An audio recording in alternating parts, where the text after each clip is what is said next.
that physical and non-physical are mutually exclusive, because something that is physical is obviously not non-physical, and something that's non-physical is obviously not physical.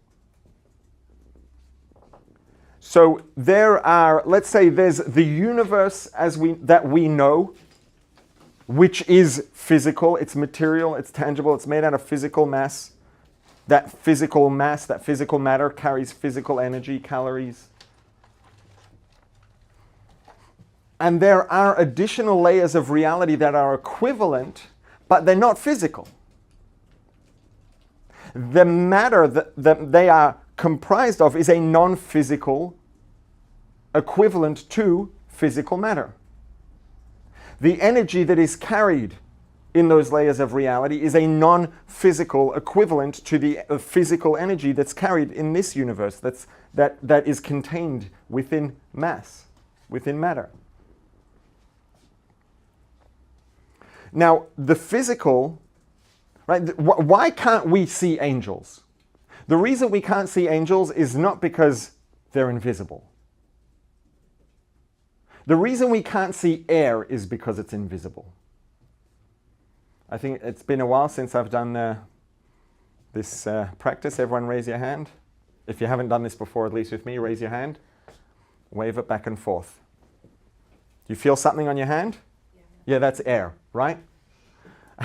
Just interestingly, where this comes from is years ago, and I think it was probably my oldest child. And when she was like probably 3 or 4 years old, I was trying to explain to her what air is and that there's air all around us. And trying to explain that to a kid, like at that age.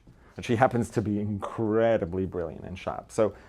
And I had this idea, it just came to me. So I told her, hold up your hand, wave it back and forth. Do you feel something? Yeah. What you feel is the air. There is actual substance occupying this space. And when you move your hand, you can feel it. You can feel the air brushing against your hand. You can feel it impacting your hand. You can't see the air because it's invisible. The reason we can't see angels is not because they're invisible, it's because they don't physically exist. If I ask you, do angels exist, and you say no, you might be right, depending on what you mean. If what you mean is they do not exist physically, they're not made out of physical mass, and they don't carry physical energy, then yes, that's true. They don't physically exist. They are not physical phenomena. They are non-physical phenomena.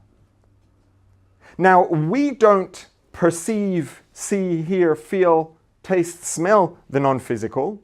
It's hard for us to even relate to it in a way that's at all tangible. But we can understand and accept that it is real. It is as real as the physical.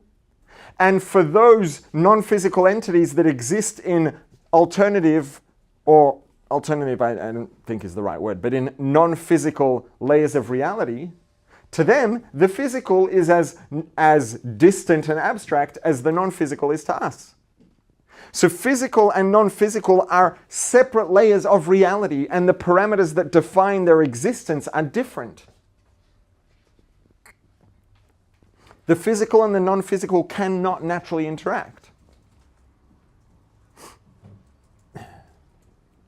And this is the reason why we say in the bracha Asher Yotzar, that we say in the morning blessings, and we say it after using the restroom, thanking Hashem for our health. One of the way that bracha, that blessing closes, we say, Baruch Ata Hashem, blessed are you Hashem, Rofei Chol Basar, who heals all flesh, Umafli La'asos, and does wonders.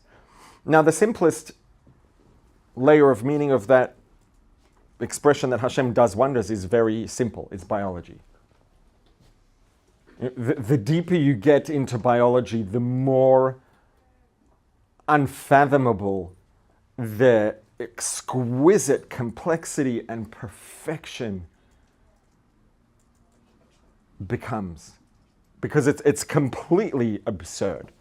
The effectively infinite number of things that are happening in perfect balance, just for life to exist in a single cell, let alone an organism with trillions of cells in it, all to be working. If someone's not well, that's not like a wonder. The wonder is that life could even exist, let alone for such a complex, multicellular, multi-system organism to be able to be alive and healthy. It's insane.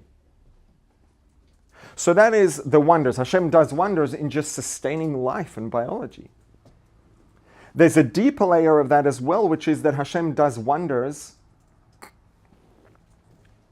which is perhaps a euphemism for miracles, in uniting the body and the soul, because every single one of us is a body plus a soul. Every human being is a human body plus a human soul.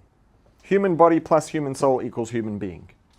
Now, a body and a soul shouldn't be able to work together because the soul is not physical. You know, you can tell very quickly the difference between, or the level of someone's, the complexity and depth of someone's thought. Someone who, you know, who is, let's say, in the agnostic and or atheist category.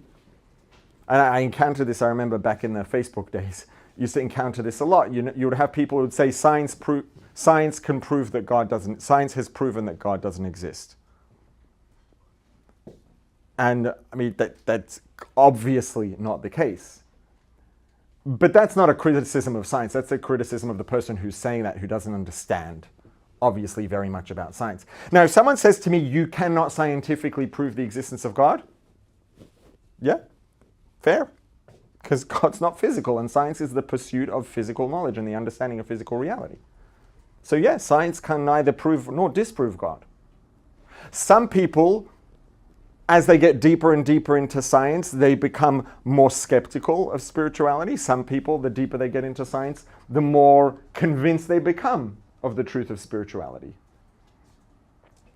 But it's not within the purview of science to prove or disprove God.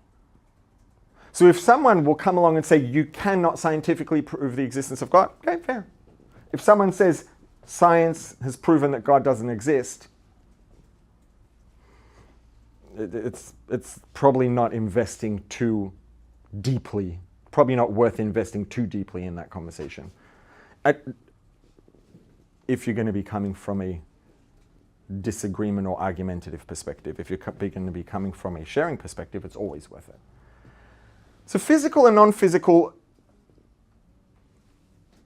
can't interact naturally, because the physical doesn't exist in the non-physical layer of reality, and the non-physical doesn't physically exist. How are they supposed to interact if the parameters that define the nature of the universe and existence are different and mutually exclusive?